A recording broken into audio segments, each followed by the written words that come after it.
The emergency lights bathed the cargo bay in red as Deck Officer Chris checked the passenger manifest for the third time this hour. Something was wrong with their latest pickup from Station Omega 7, and everyone on the merchant ship Silent Runner could feel it. The air itself seemed thick and heavy, like breathing through wet cloth. 3 days ago, they had picked up 2 passengers bound for the Centauri colonies. One was listed as a diplomatic courier, species unknown. The other was marked simply as escort personnel with no species designation at all. Both entries were stamped with Council priority codes that meant no questions asked and no inspection allowed. Chris wiped sweat from his forehead as he approached Cargo Hold 7. The temperature readings showed normal levels, but the hallway leading to the hold felt like walking into a freezer. His breath came out in small puffs and frost was beginning to form on the metal walls. The first passenger had introduced himself as Umbros when they came aboard. Chris had never seen anything like it in his 15 years of space travel. The ray being stood nearly 8 feet tall, but its height seemed to shift depending on the angle you looked at it. Its body appeared to be made of pure shadow, with darkness so complete that light seemed to disappear around it. Tentacles writhed from its torso, each one ending in claws that looked sharp enough to cut through steel. When Umbros spoke, its voice didn't come through the air. Instead, the words formed directly inside your head, like cold fingers reaching into your thoughts. The creature's presence made every instinct scream danger. Even the ship's cats had refused to enter any corridor where Umbros had walked. The second passenger was even stranger, though in a completely different way.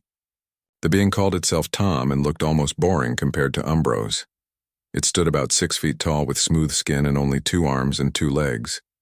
Its eyes faced forward, instead of having the proper wide-angle vision that most intelligent species possessed. What made it strange was how calm it remained around Umbros. While the rest of the crew crossed to the opposite side of corridors when Umbros passed, Tom walked beside the shadow creature like they were old friends. The small being showed no fear, no nervous behavior, nothing that suggested it understood how dangerous its companion was. Chris reached the entrance to Cargo Hold 7 and pressed his ear to the door. Soft sounds came from inside, like whispers, in a language he couldn't identify. He checked his scanner and saw 2 life signs inside the hold. One signature was unlike anything in his database, showing energy patterns that made no sense. The other signature was so normal it was almost suspicious. The ship's intercom crackled to life, making Chris jump. All crew members report to stations.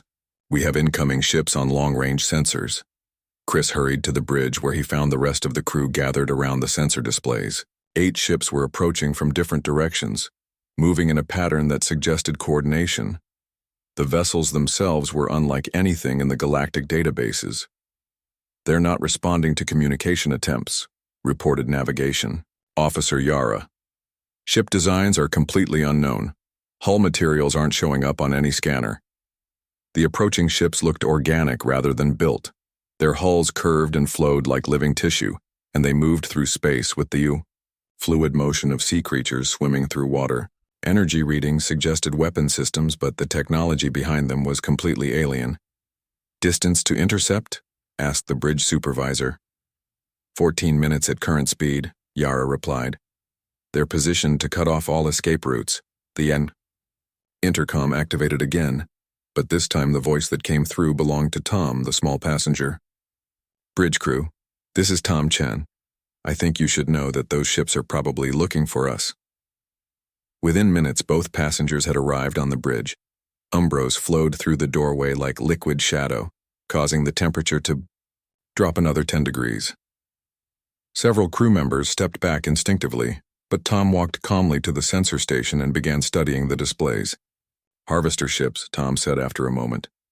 They're very good at tracking and capturing unusual life forms. They've probably been following us since we left Station Omega 7. Chris watched in amazement as Tom operated the ship's systems with expert skill. The small being's fingers moved across the controls with the confidence of someone who had spent years in space, despite looking like it had barely discovered fire. You know these attackers? The bridge supervisor asked. Tom nodded. The harvesters collect rare species for private buyers. They're particularly interested in beings they consider unique or powerful. Umbros here fits both categories. The shadow creature's mental voice filled the bridge, causing several crew members to shiver. The small human speaks truth. My people are rare in this galaxy. We are often hunted by those who would cage us. Human? Chris had never heard the term before. What's a human? Tom smiled, an expression that somehow managed to look both friendly and dangerous at the same time. We're a relatively new species in galactic terms, only been in space for about 60 years. We're originally from a planet called Earth, which is somewhere out in the Perseus Arm. The approaching ships began transmitting on all frequencies. The message was simple and direct. Surrender the shadow being. Comply immediately, or face destruction. You have 10 minutes to respond. Chris watched the sensor displays as the 8 ships moved into attack formation. Each vessel was 3 times the size of their cargo hauler and carried enough firepower to reduce them to atoms. There was no way to fight and no way to run. Well, Tom said cheerfully, I suppose it's time. I explained why the Galactic Council gave humanity full membership after only 50 years of contact. Umbros seemed to flow closer to Tom, and for the first time Chris noticed that the shadow creature's presence didn't seem to affect the human at all. While everyone else on the bridge felt the oppressive weight of fear and cold, Tom stood relaxed and comfortable. The harvesters made one important mistake, Tom continued. They assumed Umbros was traveling alone. They didn't account for human protective instincts.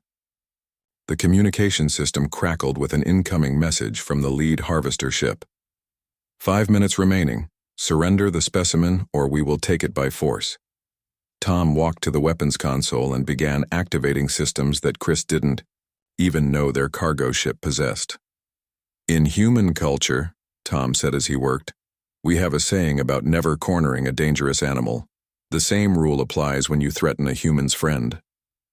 The bridge filled with an energy that had nothing to do with the ship's power systems. It was the feeling of a storm about to break. The medical bay aboard the research vessel Deep Explorer had never seen anything like the patient lying on the examination table.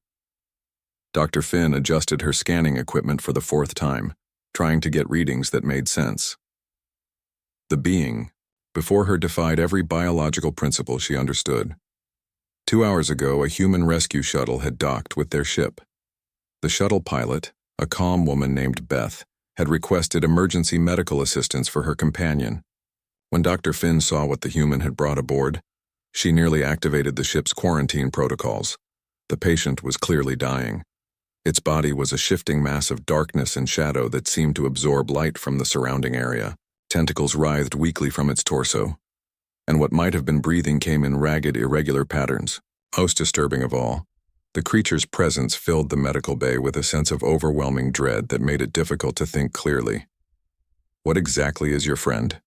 Dr. Finn asked Beth, who sat calmly beside the examination table. His name is Knight, Beth replied, gently touching one of the shadow tentacles. He's what humans call a void walker. His people live in the empty spaces between star systems, feeding on dark energy and cosmic radiation. Dr. Finn had heard rumors of such creatures. They were the subject of horror stories told by deep space miners and long-range explorers. Beings of living darkness that appeared near dying stars and abandoned space stations. Most spacers believed they were just myths, created to explain equipment failures and missing crews. How is it possible that you're not affected by its presence? Dr. Finn asked. Like most galactic species, she felt an instinctive terror when looking at the Void Walker. Every evolved instinct told her to flee from the predator on her examination table. Beth smiled. Humans don't experience fear the same way most species do. We evolved as persistence hunters, which means we're naturally curious about dangerous things instead of afraid of them. When I first met Knight, I was more interested in learning about his biology than running away. The examination room's door chimed, and Engineer Rowe entered carrying a portable scanner. He took one look at the patient and immediately backed toward the exit. Dr. Finn, what is that thing doing on our ship? Learning to trust humans, Beth said simply. Before Dr. Finn could ask what that meant, the ship's alarm system activated. Emergency lights began flashing as the captain's voice echoed through the corridors. All hands to emergency stations. Unknown vessels are approaching on attack vectors. Through the medical bay's viewport, Dr. Finn could see sleek ships emerging from hyperspace. The vessels moved with predatory grace, their hulls gleaming with an oily, organic sheen that suggested they were grown rather than built. Energy discharges flickered along their surfaces like nervous systems firing. Harvesters, Beth said, her voice turning cold. They've been tracking Knight for weeks. They want to capture him for some private collector who pays premium prices for rare life forms. The communication system crackled with an incoming message. Research vessel Deep Explorer, you are harboring stolen property. Surrender the shadow creature immediately or face the consequences. Dr. Finn felt her blood chill. Stolen property? These beings think your friend is some kind of object?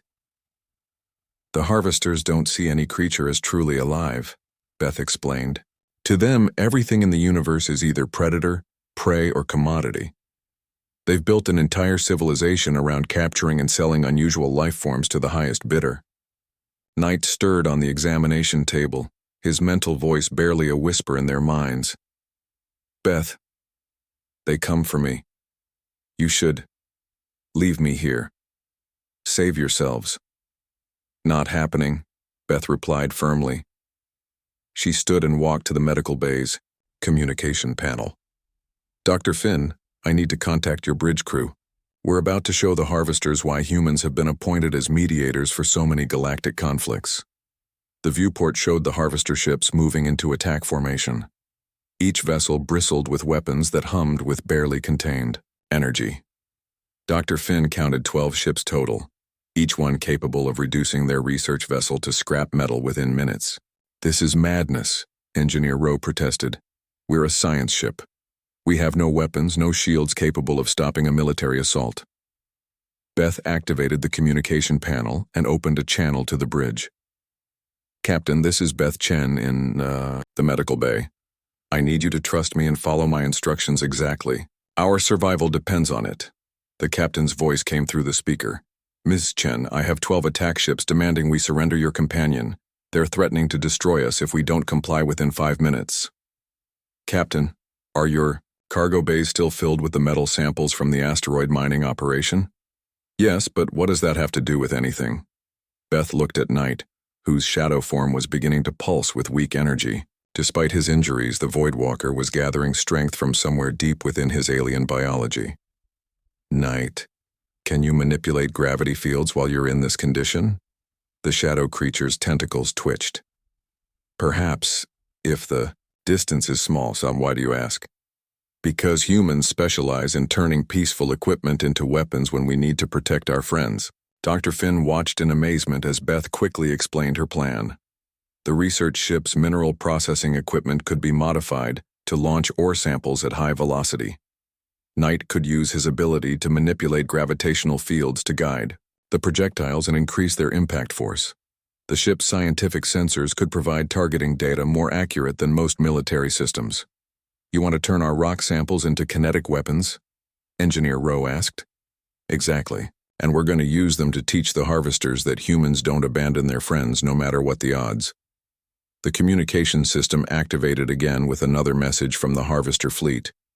2 minutes remaining. Surrender the specimen or we will take it by force. Beth helped Knight into a sitting position on the examination table. The Voidwalker's form was stabilizing as he drew energy from the ship's power systems. Shadow tentacles reached out to touch the walls and floors, creating connections that spread throughout the vessel's structure. Dr. Finn, Beth said, you might want to inform your crew that they're about to witness something that will probably end up in Galactic Defense Academy textbooks. When humans and Voidwalkers work together, we can accomplish things that most species consider impossible. Through the viewport, the harvester ships began moving into final attack positions. Their weapon systems powered up with a sound like singing metal that penetrated even through the vacuum of space. Knight's mental voice grew stronger as his connection to the ship deepened. Beth, my friend, are you certain about this plan? The risks are considerable. Beth smiled and placed her hand on what might have been Knight's shoulder. Night, in human culture, we have a tradition. We never leave friends behind, and we never surrender to bullies. Today, the Harvesters are going to learn why that tradition has helped humans survive everything the universe has thrown at us. The final minute began counting down as both species prepared to show the galaxy what true partnership could accomplish. The trading post at Nexus Station buzzed with activity as merchants from dozens of species haggled over exotic goods and rare materials. In the middle of the chaos, Security Chief Gax tried to make sense of the strangest incident report he had ever received. According to witnesses, a fight had broken out in the station's main marketplace between a group of Keth warriors and what appeared to be a living shadow. The Keth were known throughout the galaxy as fierce fighters who rarely backed down from any challenge. They were 7-foot-tall reptilian beings with natural armor plating and claws that could tear through steel. The shadow creature, however, had defeated all 6 Keth warriors without causing any permanent harm. Witnesses described tentacles of pure darkness that moved faster than the eye could follow, wrapping around the warriors and gently but firmly placing them on the ground until they stopped struggling. What made the incident truly bizarre was the presence of a small biped who had apparently been shopping for fruit during the entire battle. The creature stood barely 6 feet tall with soft-looking skin and no visible weapons or armor. According to every witness, this being had shown no fear of either the Keth warriors or the shadow creature. Gax arrived at the marketplace to find the aftermath of the strangest non-violent fight in station history. The 6 Keth warriors sat in a circle, looking confused and embarrassed. The shadow creature stood nearby, its form shifting and flowing like liquid darkness. And the small biped was calmly selecting apples from a fruit vendor's stall. "I am Security Chief Gax," he announced. "I need to understand what happened here." The lead Keth warrior, whose name was Tor, looked up with obvious confusion. "Chief, we challenged the shadow being to combat. It is our way when we encounter unknown predators. But instead of fighting us properly, it simply restrained us until we calmed down." Gax turned to examine the shadow creature more closely. Up close, the being was even more disturbing than the reports suggested. It stood nearly 8 feet tall, with a body that seemed to absorb light itself. Tentacles writhed from its torso, each one tipped with claws that looked capable of cutting through the station's hull plating. The creature's mental voice filled Gax's head without warning. "I am Echo. I meant no harm to the Keth. They issued a challenge, and I responded in the manner my companion taught me." "Companion?" Gax looked around and spotted the small biped, who was now paying for a selection of fruit with standard galactic credits. The being walked over with a bag of apples and smiled at Gax. "I'm Dan Miller. Sorry about the confusion, Chief. Echo and I were just doing some shopping when those Keth fellows decided to start a dominance display." Gax stared at the small creature. "You were shopping? While your companion was fighting 6 armed warriors?" "Echo wasn't fighting," Dan corrected. "He was teaching. The Keth have this cultural thing where they challenge anything they perceive as a potential threat. It's actually quite reasonable from their perspective. Echo just showed them that he wasn't interested in being a threat to anyone." The security chief looked between the human and the shadow creature with growing bewilderment. "Are you telling me that this predator species learns behavior from you?" Dan laughed, a sound that seemed completely out of place given the circumstances. "Echo's not a predator, Chief. His people are cosmic gardeners. They travel between star systems maintaining the balance of dark energy and cosmic radiation. The scary appearance is just evolution adapting them to life in the void between stars." Echo's mental voice joined the conversation. "Dan speaks truth. My people sustain ourselves on the dark matter that flows through empty space. We have no need to hunt other life forms. The fear response we trigger is simply a consequence of your species' evolutionary history." Tor the Keth warrior stood up and approached Dan with obvious curiosity. "Small being, you show no fear of the shadow creature. How is this possible? Every instinct tells us that such beings are dangerous." "Humans evolved as persistence hunters," Dan explained. "Our ancestors survived by being curious about dangerous things instead of running away from them. When I first encountered Echo 3 years ago, my immediate reaction was to try to understand what he was and how he lived. Gax was beginning to understand why the Galactic Council had granted humans such rapid admission to the interstellar community. You're saying your species naturally forms partnerships with creatures that other species fear? Dan nodded. It's not intentional. It's just how human psychology works. We see something unknown and powerful, and instead of assuming it's hostile, we assume it might be lonely. Echo's people had been trying to make contact with other species for centuries, but everyone who encountered them either attacked or fled. Echo's form seemed to warm somehow, though the temperature around him remained cold. Humans were the first species to approach us with curiosity instead of terror. Dan spent weeks learning to communicate with me, asking questions about my people and our way of life. It was refreshing. The fruit vendor who had been listening to the conversation suddenly spoke up. This explains the rumors we've been hearing from the outer colonies. Stories about humans forming alliances with species that everyone else considers impossible to work with. Dan smiled and offered apples to everyone present, including the Keith warriors. Humans have a saying, there are no monsters, only people you haven't gotten to know yet. We've found that most of the creatures other species fear are just misunderstood. Gax accepted an apple and took a bite while thinking about the implications. How many of these partnerships have humans formed? More than you might expect, Dan replied. We have trade agreements with the Crystal Collective that everyone thought were just living rocks. We've established diplomatic relations with the gas wraiths that inhabit nebula clouds. There's even a human silicon wasp colony ship heading toward the Andromeda Galaxy. Echo's tentacles reached out to gently touch Dan's shoulder. The human capacity for friendship transcends the boundaries that limit most species. They see potential allies where others see only threats. The Keth warrior finished his apple and nodded thoughtfully. This explains much about human behavior. Your species serves as mediators in conflicts that other species cannot resolve. You bridge gaps that seem impossible to cross. We just try to be good neighbors, Dan said simply. The galaxy is a big place with room for everyone.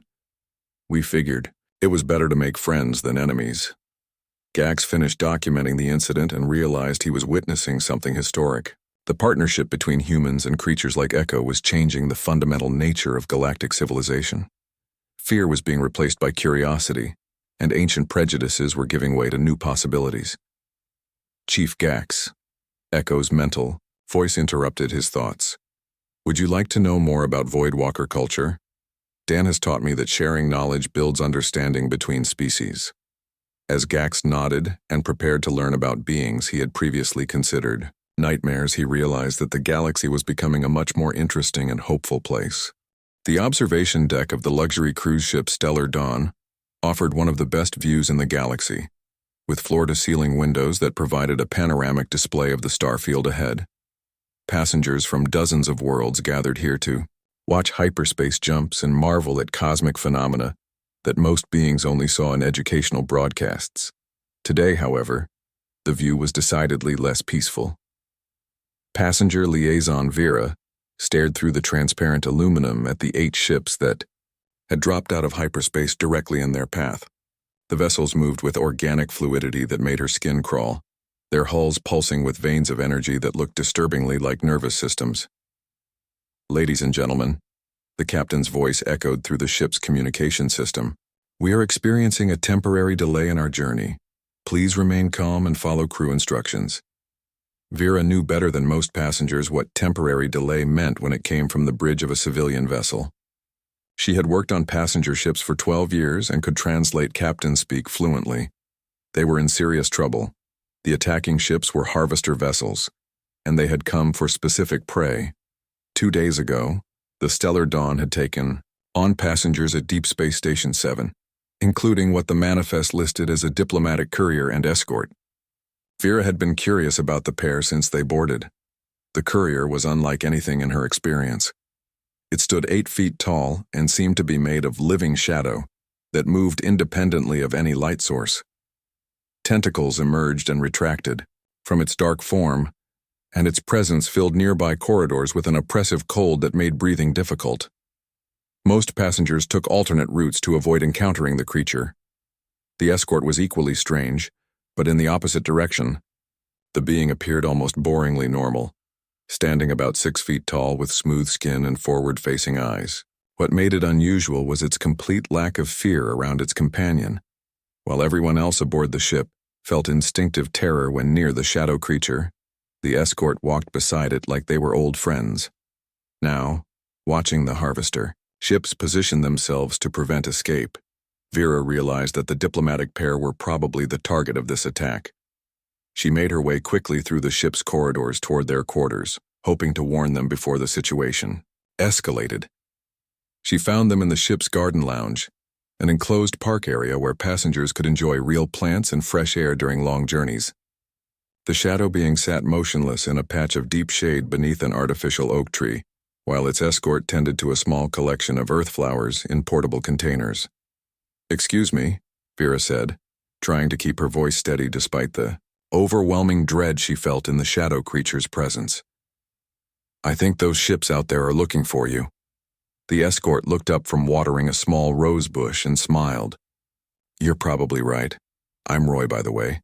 This is my friend Whisper." The shadow being's mental voice filled Vera's head, causing her to shiver involuntarily. "We are aware of the harvester's presence.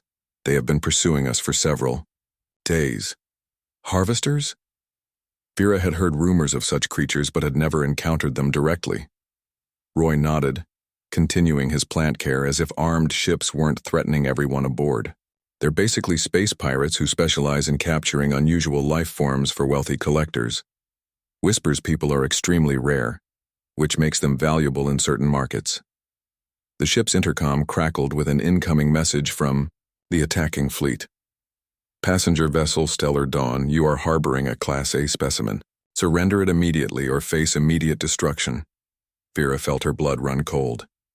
"They're talking about Whisper like he's some kind of object." "That's exactly how they see him," Roy replied.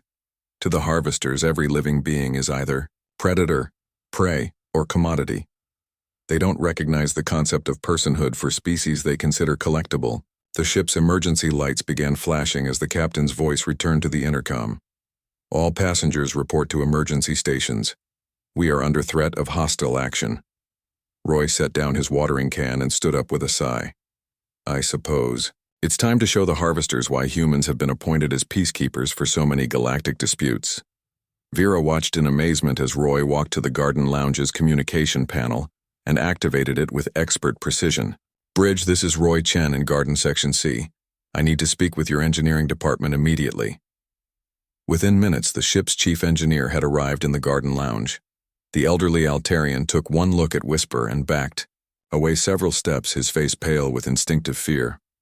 "Don't worry," Roy said calmly. "Whisper won't hurt anyone.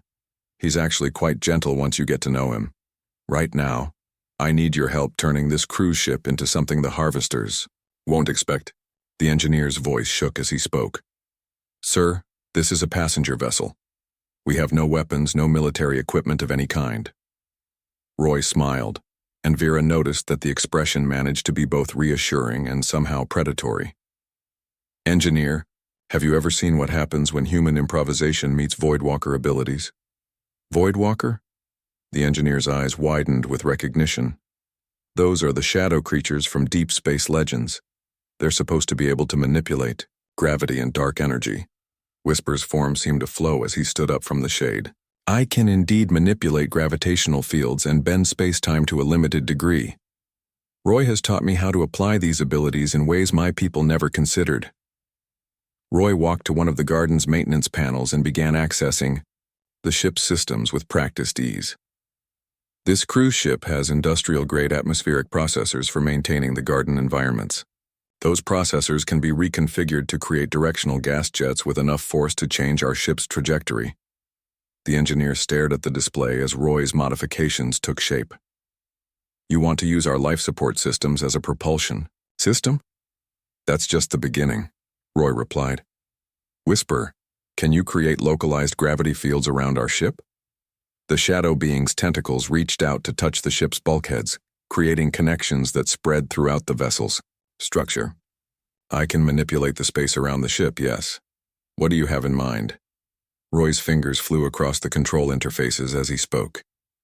we're going to turn this luxury cruise ship into the most unpredictable vessel in space. The harvesters are expecting us to either surrender or try to run. Instead, we're going to dance. The ship's intercom activated with another message from the harvester fleet. Final warning: surrender the specimen or we will board your vessel and take it by force. Roy looked at Vera and the engineer with the expression that radiated calm confidence. In human culture, we have a concept called thinking outside the box. It means finding solutions that your opponents never considered possible.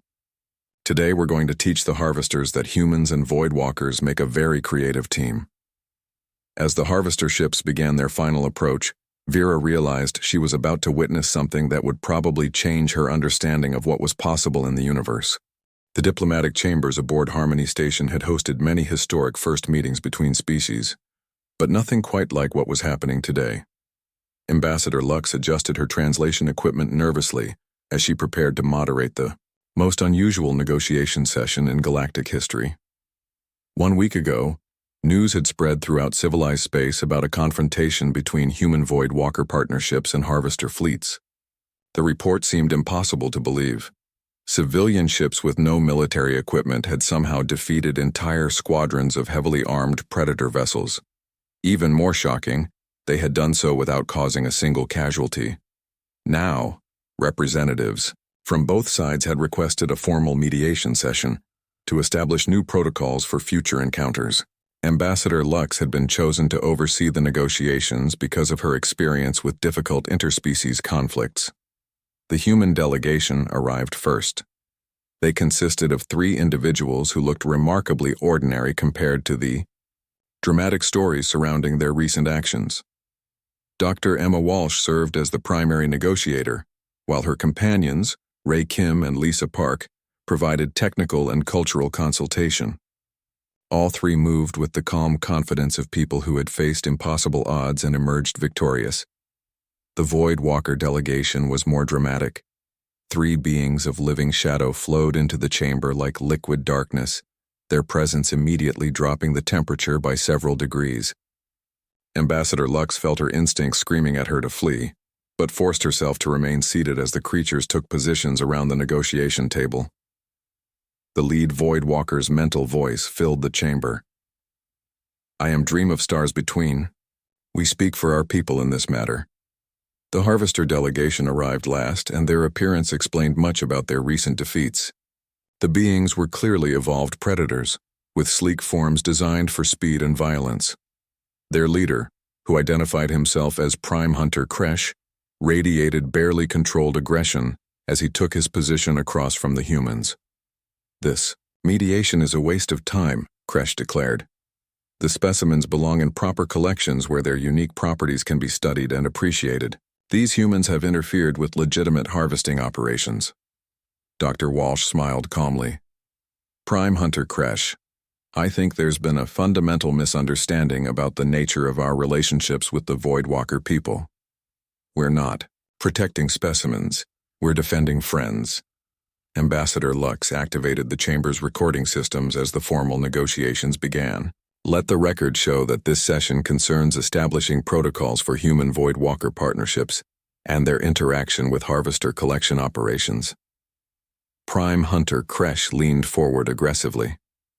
"There can be no negotiation regarding legitimate harvesting rights.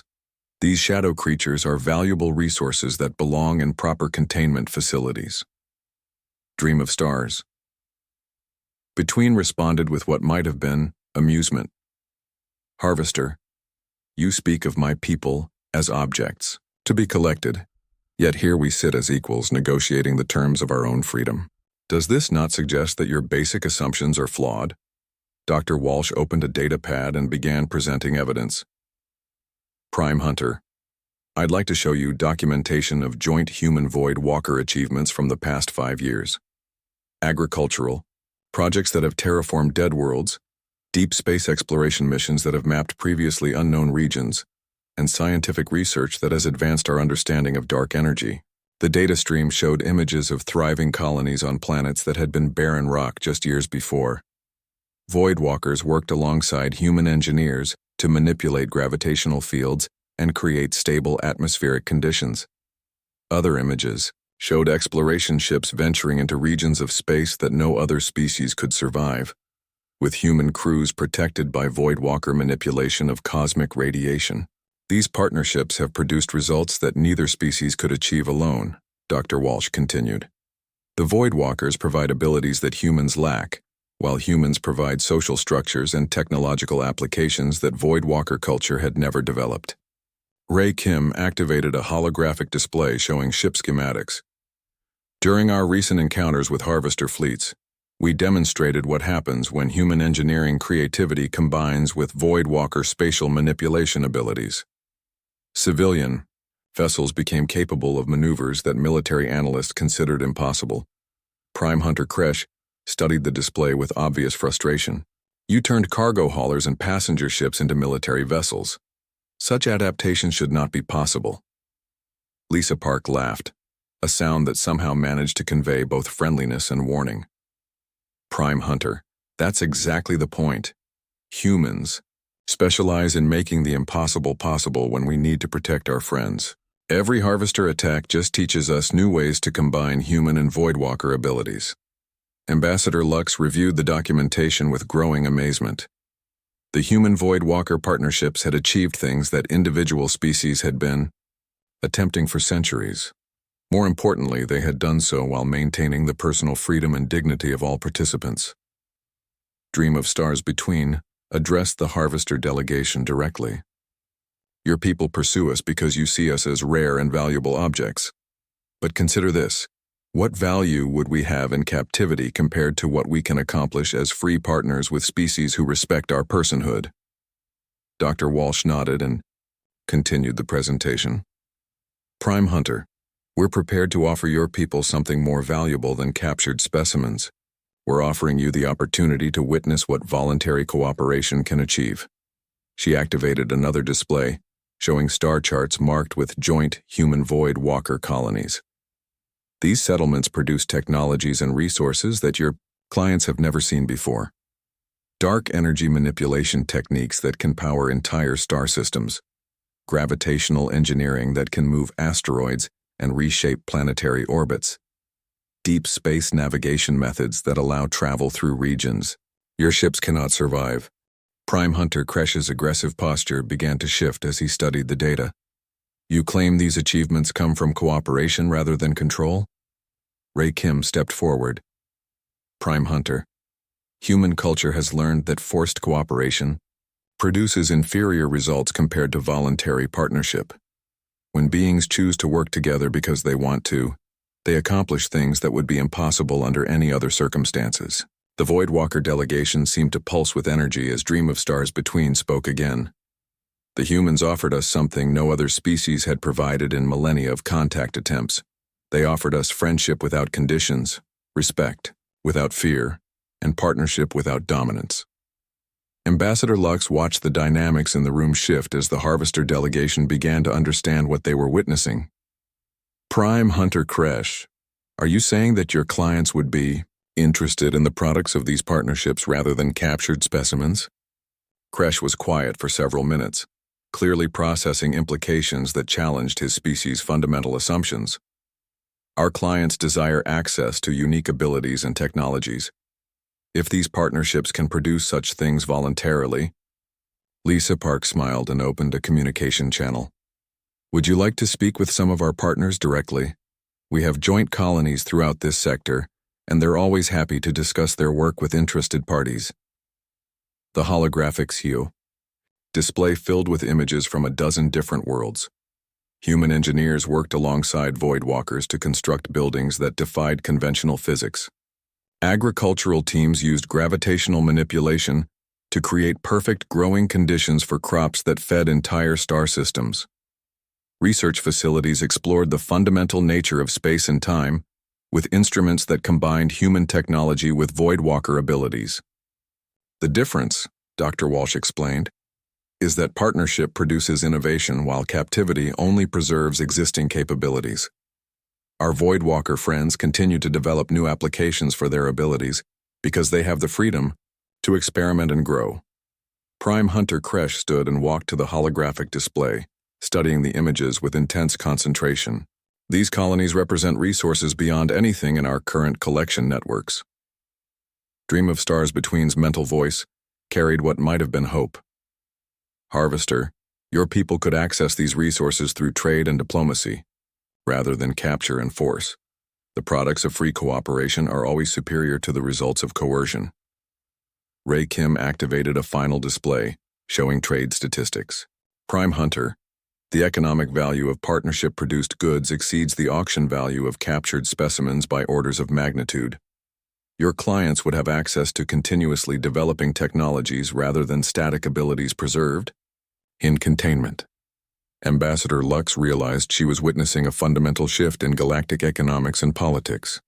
Are you suggesting, Prime Hunter Kresh, that the Harvester fleets would be willing to transition from capture operations to diplomatic trade relationships? Kresh returned to his seat and looked directly at the human delegation.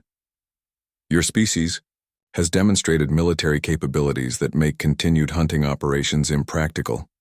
But more than that, you have shown us possibilities we had not considered. Dr. Walsh leaned forward. We're prepared to establish formal trade relationships with any Harvester faction willing to respect the personhood and freedom of all sentient beings. Our partnerships produce more valuable results than captivity ever could. The negotiations continued for several more hours, but Ambassador Lux knew that history had been made.